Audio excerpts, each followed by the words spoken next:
Well, hello, welcome to the new video, and this is the brand new facelifted Renault Clio. So now what they've done is they changed the design completely, the front and rear. So now in the front we have a new logo of the Renault, which is pretty cool, it looks very good. But what most importantly, we have new lights. Particularly this lower part has a brand new signature. Instead of the C that it had before, now it looks like half of the diamond, half of this. So yeah, and it looks very luxurious actually, this car, when you look at it, and it still remains having this very compact design compared maybe to other small cars that look a lot bigger than actually the Renault Clio. Now what we also have are brand new wheels. These are 17-inch wheels. They have a very cool design, but now they are a little bit dirty because it's winter. And they have a tire of 205/45 R17, so really wide enough tire to give you a good grip. Now from the side, the car is mostly unchanged, it has to be said. So yeah, let's have a look into the rear, where we have also new rear lights. They look like they are much brighter than before, yeah, they just look like tuning, a little bit more cooler, a little bit different. And also before there wasn't this plastic element, which is there now, and it gives it sort of a wider stance, so it looks more sporty and a little bit wider, the rear quarter of a car, only because of this. Yeah, but otherwise it's unchanged. The boot you also still open from under the bumper, and you have a really great boot in the class, 390 liters in capacity, so that's really cool. And also let's have a look into the back, where I have to say,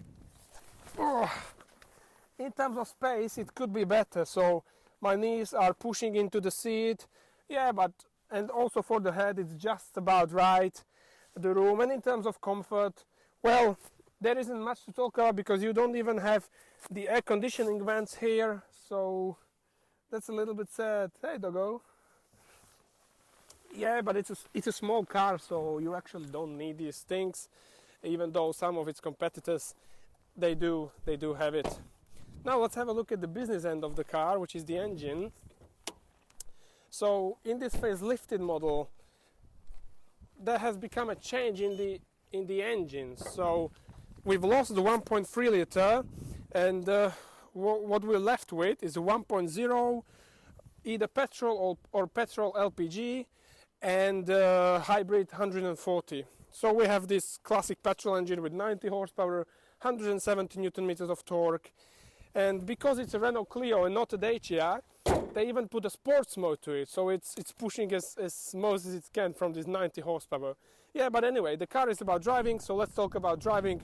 Let's take it further down the road and let's drive the car. Oh, okay, so hello and welcome in the interior of the brand new facelifted Renault Clio. And it's a very well-known place for sure.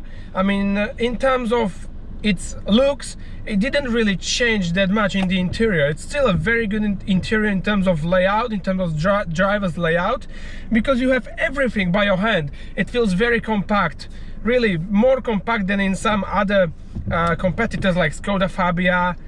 It feels really kind of small and compact, and if you would be a huge, big, fat man, you probably wouldn't fit inside here. It would be really tough.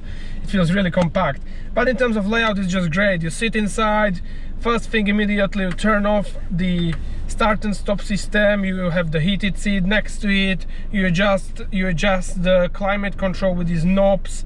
Everything is very clear here. You have a separate space for the key fob here.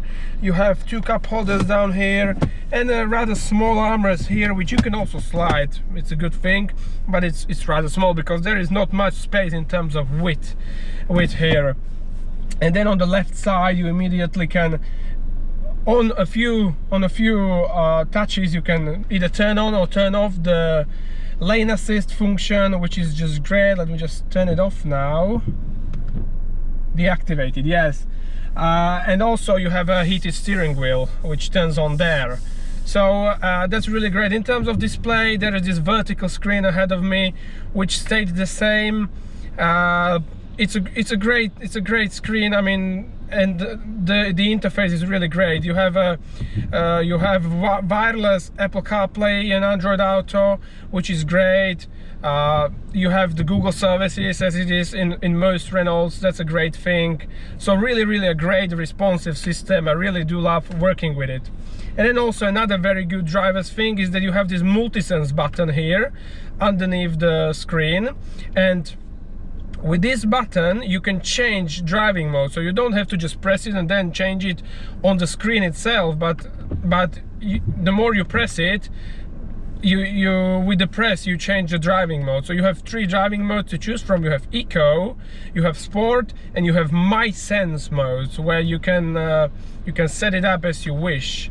There isn't actually that much you can set up. So you can set up the instrument cluster ahead of you, and you can set up the steering, but other things you cannot set up. If you want to have the engine in the sports mode, which doesn't really make much sense, to be honest, it probably boosts the turbo a little bit, so it has slightly better response. But in the sports mode you have everything in sport. You have the instrument cluster in sport, the steering in sport.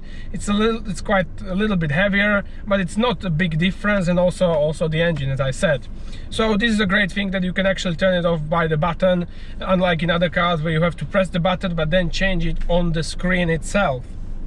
In terms of build quality, well, it's a Renault Clio of this generation, so it's really well put together. It has to be said. The materials are nice to touch, soft touch materials. They changed this textile surrounding you, so now it's this grayish with this texture.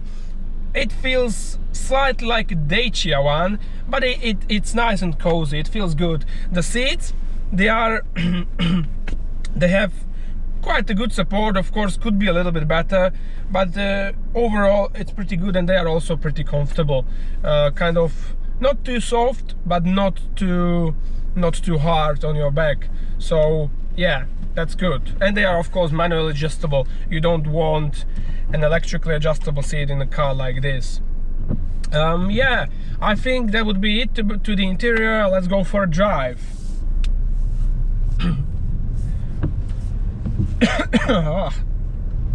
So probably the main change in between the pre-facelift and this facelift, apart from the design of the exterior, is that they changed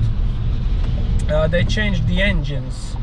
So we lose the best engine that was available to the car, the 1.3 liter with 140 horsepower, the manual gearbox, and what we're left with is one petrol engine. It's a 1.0 TCE, which you can have with or without LPG, so without the what is it called in English, I don't know. So yeah, and then you have the hybrid, the 140 horsepower hybrid with multi-mode gearbox.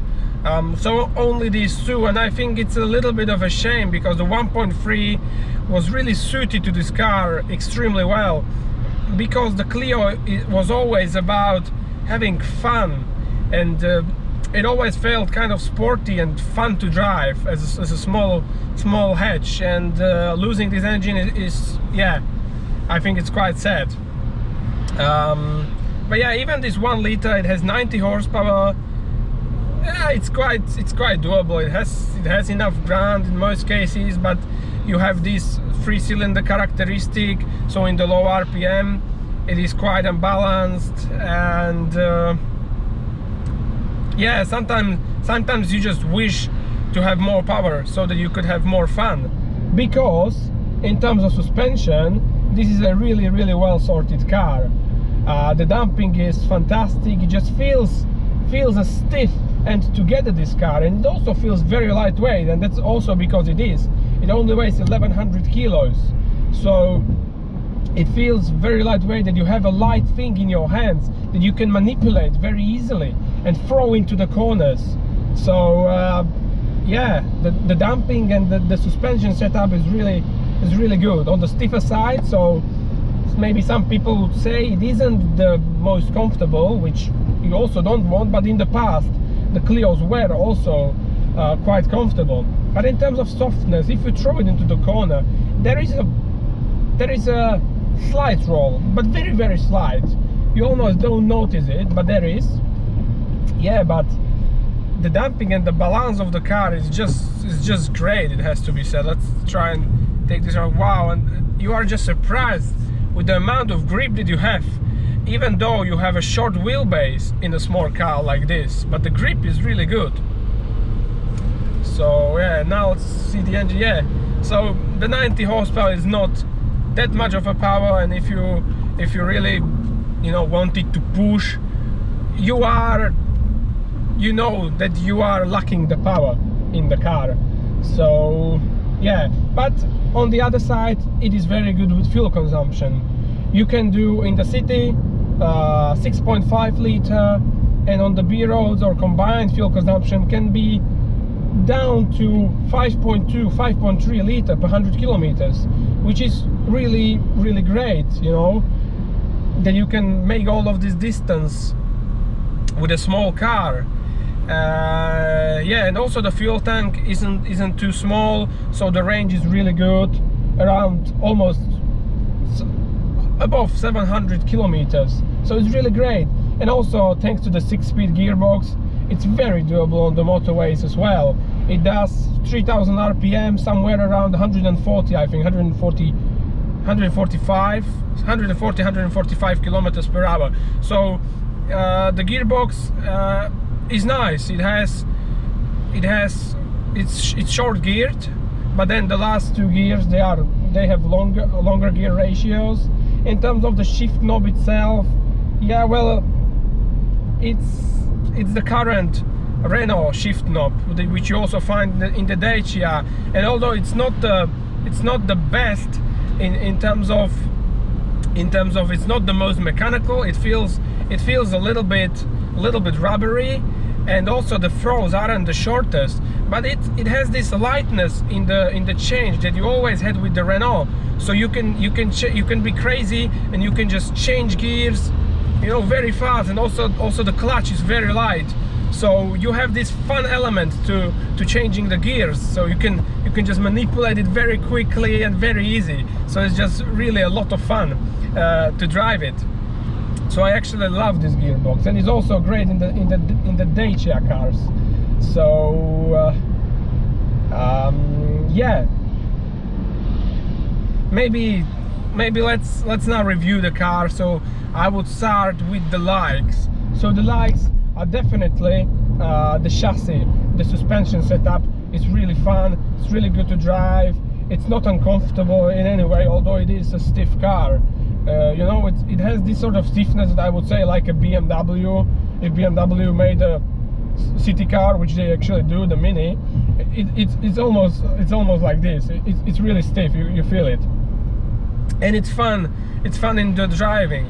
So I like this part a lot about the Clio. And then of course there is the looks. I think the Clio and also other French city cars, they just look the money. They look that the money you pay for them is actually worth it. They feel quite luxurious from the outside, and also from the inside it's very well put together, I have to say. So definitely that is a good thing.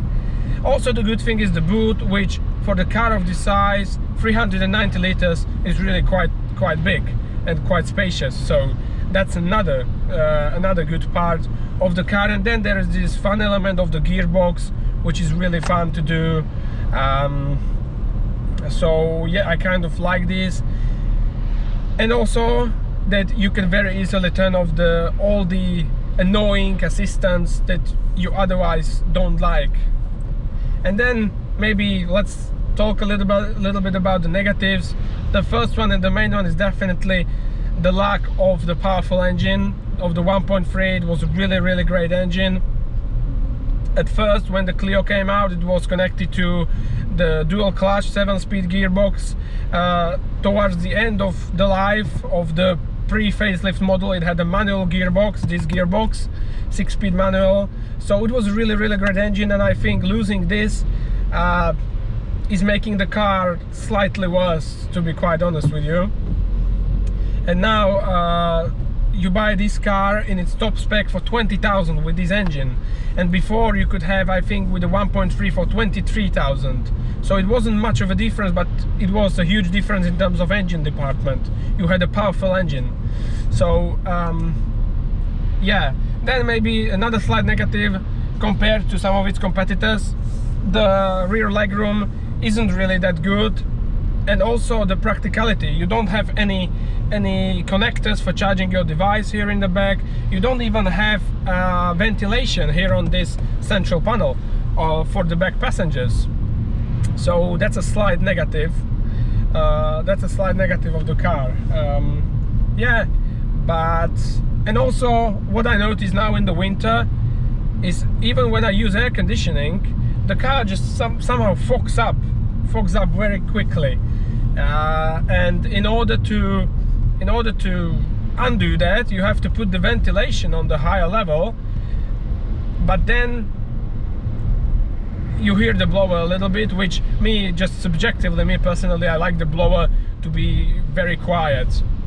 That's why I like to keep it on the lowest setting. But when I keep it here on the lower setting, then it just fogs up like this, so I have to turn it up a little. Yeah, but all around, you know, I just love the Clio because it's a great car. It's a great city car. It looks great. It always is absolutely amazing fun to drive. Oh, and I forgot almost another slight disappointment. You don't have a proper handbrake here. You have only this electronic one, which is okay maybe for people who don't care about fun driving, but I drove a few Clios and I know you really need a handbrake to have a great fun, because you then do the handbrake turns and stuff. So I would either advise you to buy a lower spec to have a proper handbrake. I don't know if they do have it, but I hope they do, because you need a proper handbrake in a small city car. You just need it for fun. So yeah, but the Clio, great car, absolutely lovely to drive. It's a great looking car. And well, even though the cars today, they cost more, so it costs you what in the past the sports version would cost you, but it's still just so much fun to drive and also very comfortable. Oh, and I didn't tell you about the quietness. So it's around under 60 decibels on the motorway, so pretty good. So yeah, Clio, great car, I love it. And that would be it to this car, and I'll see you guys in the very next video. So keep watching, keep subscribing, because more videos are coming on very soon. In the meantime, goodbye.